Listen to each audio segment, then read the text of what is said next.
quand j'ai commencé, on était dans les boulangeries, je fais d'après les années 80, donc acheter tout ce qui est déjà fait, le truc qui est le plus rentable possible, où on passe le moins de temps, où on se fait le moins chier, surtout aussi. Les consommateurs aussi ont changé, ont évolué, ils ont vu que le tout fait, c'est pas cher, mais c'est pas bon quoi. Ouais. Donc, tu vois bien qu'on retourne à l'ancienne en fait. Le vin, ça a 30 000 ans le vin, hein. C'est vieux comme le blé quoi.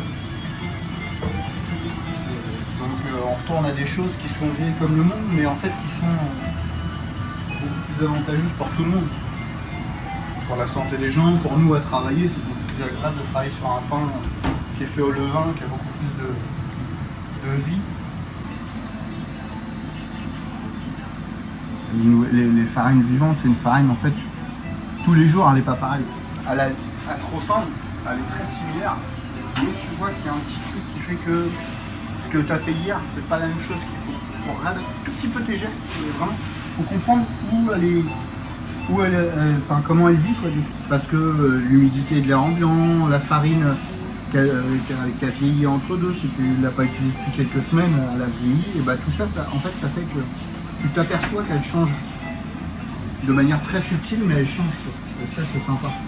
Parce que ça demande en fait une adaptabilité permanente et un regard aussi permanent. Si tu fais attention à ton pain tous les jours, bah, tu t'aperçois que c'est jamais le même. Puis après aussi, d'une année à l'autre, là en ce moment, on passe dans les nouveaux blés, donc les blés de cette année. Forcément, par rapport à l'année dernière, vachement changé.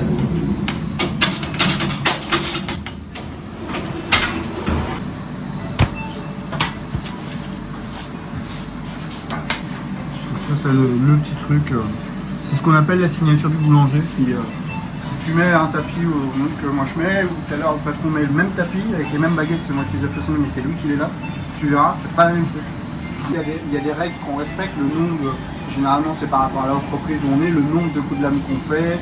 Il y a des patrons qui préfèrent un peu plus de coups de lame en genre un peu saucisson, d'autres un peu plus droit, ça dépend de l'image qu'on veut donner. Traditionnellement aussi, normalement c'est 8 coups de lame, bien droit, bien fait. Là, ici, on respecte assez ce qui se fait traditionnellement à la boulangerie.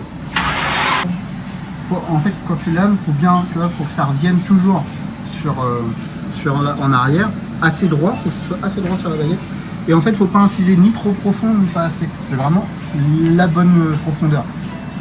Tradi graine, tradi normal.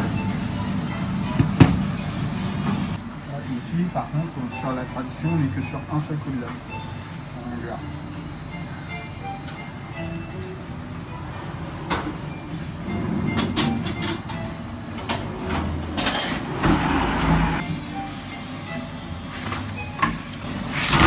Les baguettes, on les met par 8 en largeur, 8 x 2, et les tradis 7 x 2, parce que ça développe un petit peu plus en largeur. Pour avoir une belle cuisson homogène, faut en mettre moins.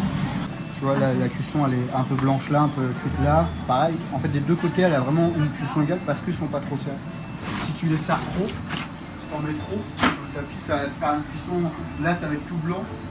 Et ça va pas être beau, pas être bon, et en plus ça va mal se conserver. On va avoir un pain chez le client qui va mal se conserver.